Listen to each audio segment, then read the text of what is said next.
Halo, selamat malam. Selamat bertemu kembali dengan saya dalam mata kuliah jaringan wireless untuk kelas TIS 18.1 ya.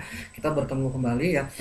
Sebenarnya hari Minggu ini adalah Minggu tentang hidup Anda, tapi saya ingin memberikan materi untuk Anda dan saya harap Anda tetap jangan lupa untuk absennya ya dalam masuk ke dalam link akun Siakat Anda. Kemudian absennya jangan lupa ya anda uh, melakukan komentar pada video YouTube yang saya berikan ini ya. Oke, pada hari ini sebenarnya uh, ini minggu tenang buat Anda ya. Ini minggu tenang buat Anda, tapi karena ada beberapa materi yang saya ingin berikan kepada Anda, saya mengadakan kelas ini. Oke, yang perlu Anda pahami adalah Anda belajar sampai untuk buku wireless CCNA ini adalah memang buku panduan pegangan untuk Anda menghadapi ujian wireless CCNA. Jadi kelanjutan dari buku ini yang ada beberapa yang belum kita bahas, belum sempat kita bahas, Anda baca sendiri ya, kemudian dibaca dan mungkin Anda bisa melanjutkan membuatkan resume yang bisa untuk diri Anda. Ya, jadi sebagai untuk tambahan nilai Anda ya, saya ingin Anda mencoba untuk melakukan resume terhadap buku ini, sisa bab yang belum diselesaikan ya. Kemudian Anda bisa mengirimkan untuk diri Anda sendirilah, untuk diri Anda sendiri sebenarnya Anda bisa melakukannya itu.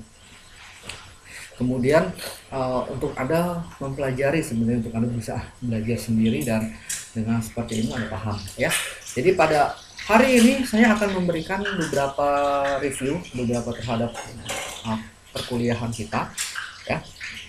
Jadi kita ketahui bahwa Anda mengambil mata kuliah jaringan wireless dan nanti ujian yang saya akan berikan lebih ke arah ujian kasus. Jadi Anda tidak akan mendapatkan ujian tentang bagaimana menjawabnya itu benar atau salah atau hanya berdasarkan teorikal, tidak, tapi benar-benar studi kasus yang akan saya berikan. Oke, apa saja yang perlu materi yang perlu Anda ingat ya? Yang pertama adalah konsep dari suatu wireless LAN. Ya, ya. Ini materi ini Anda perlu ingat ya. Anda perlu Anda ingat ini konsep dari wireless LAN ya. Nah, di wireless LAN ini apa yang perlu Anda pelajari? Di sini ada pengertian ya.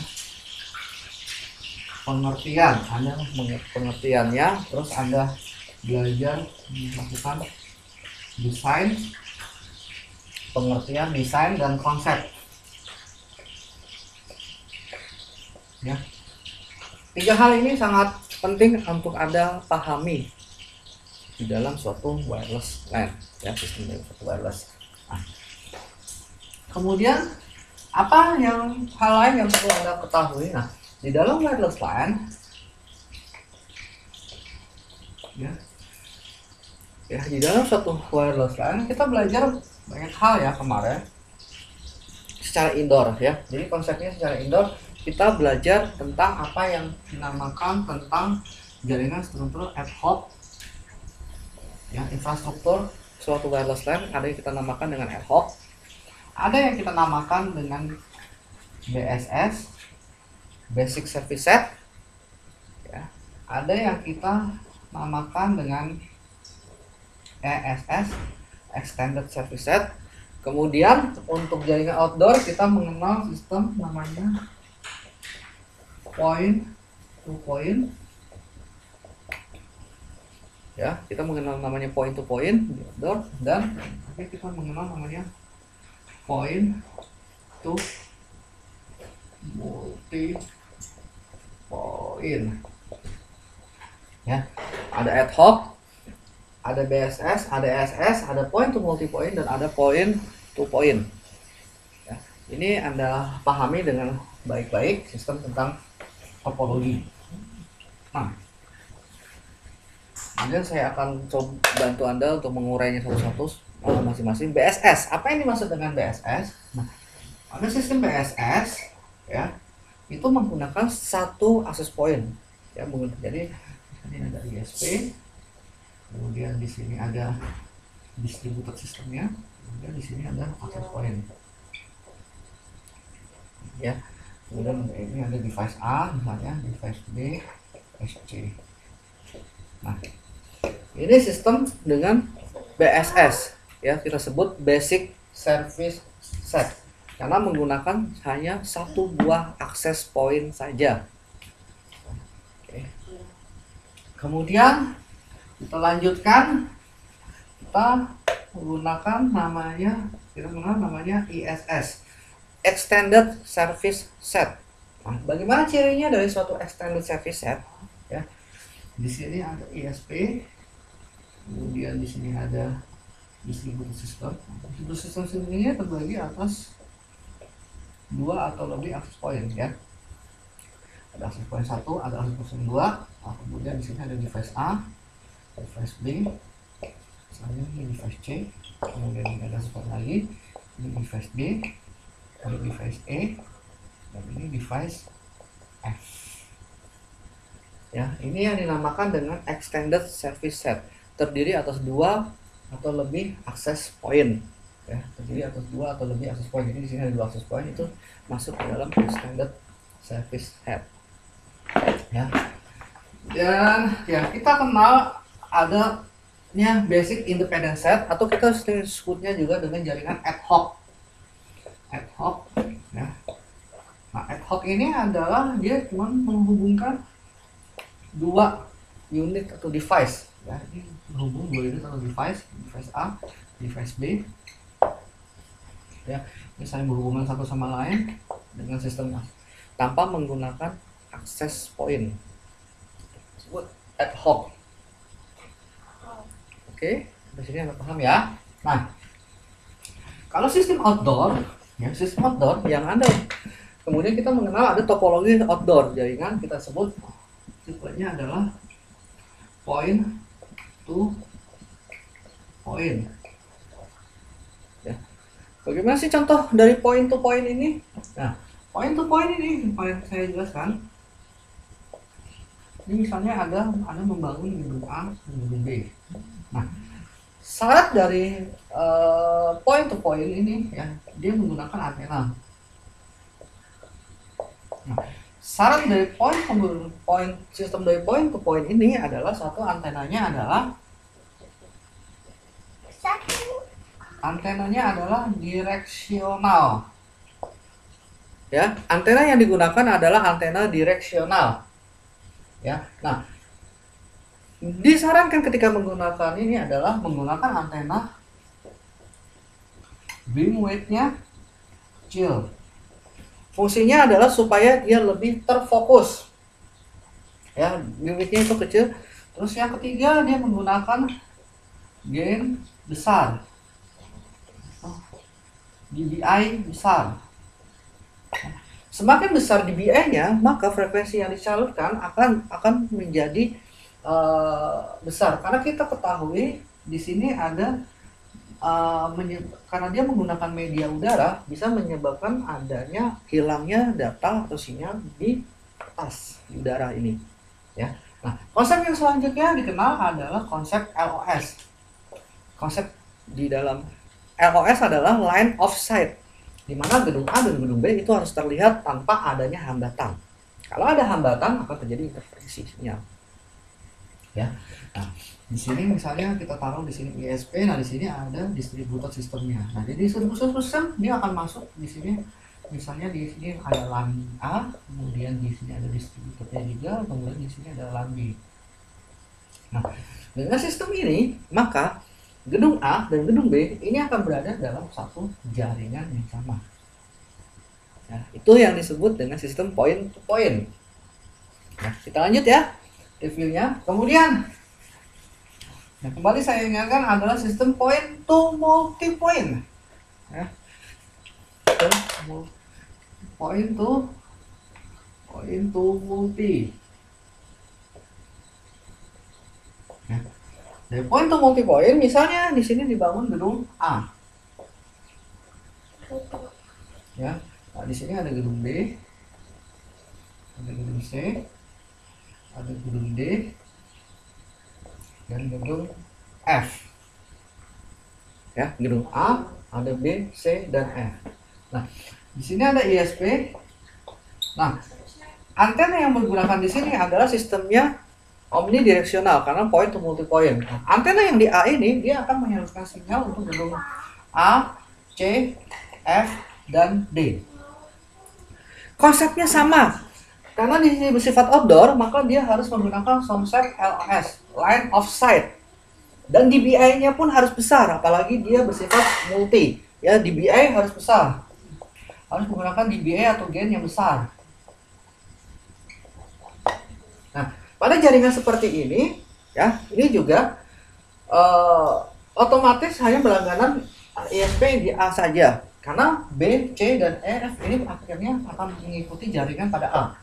Dan di A ini akhirnya dia menjadi ISP provider, ya, untuk gedung di D, B, C, dan F. Ya, itu kemarin sudah saya jelaskan. Anda ulangi bahasan yang saya berikan ini ya. Oke.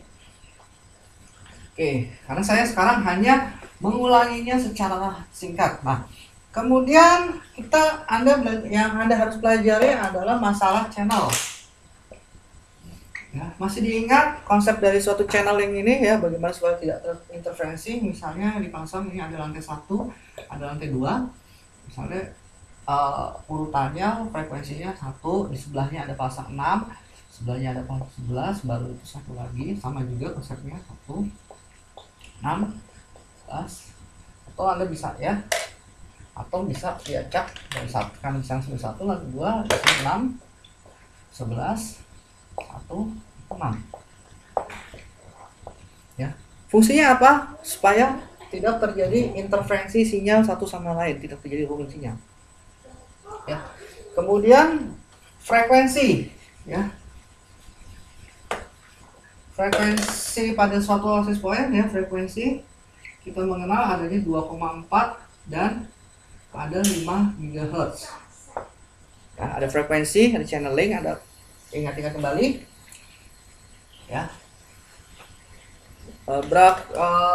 Apalagi kemudian yang dipelajari harus Anda pelajari adalah masalah security wireless. Bagaimana security wireless ya? Kemarin dengan misalnya kita mengenal ada WEP, kemudian ada WAP, dan setting dengan sistem penomoran MAC address. Ya, Anda pelajari kembali ya sistem apa yang maksud dengan penomoran MAC address, bagaimana membuat sistem Anda secure, sistem Anda aman. Anda pelajari metode apa, bagaimana security yang akan Anda berikan, desainnya ya, kemarin saya pelajari. Hal lainnya yang perlu Anda pelajari juga ya, masalah pendistribusian sistem ya. Jadi kalau pada wireless LAN ya, pada topologinya kita juga mengenal adanya distributed, dan di sini adanya centralized ya.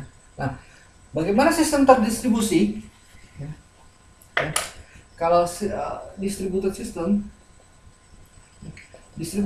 ini sistemnya contohnya misalnya dari ESP ini yang masuk ke dalam distributed system. Misalnya di sini ada AP1, ada AP2. Di sini ada device A, D, C, ya, D, E, F. Nah, mereka mendapat datanya ini langsung dari distributed systemnya semua, ya. Semuanya terdistribusi diatur oleh distributed system. Kemudian ada yang kita mengenal adanya namanya centralized.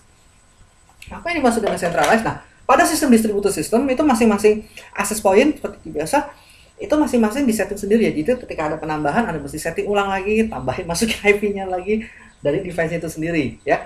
Dia tidak ada controllernya. Nah, ada yang dinamakan adalah centralized.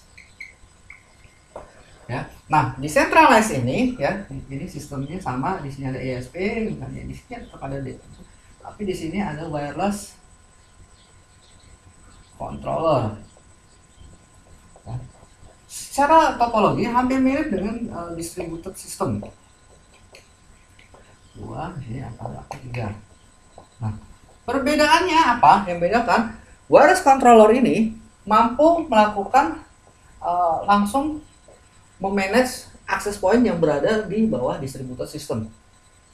Otomatis ketika misalnya ada pembuatan 15 access point atau 20 access point hanya dengan wireless controller, Anda bisa langsung setting manage semuanya ini dalam satu layer di wireless controller. Penambahan juga langsung tambahin saja, tidak perlu setting-setting lagi. Itu akan membuat lebih cepat, optimal dengan adanya wireless access point controller.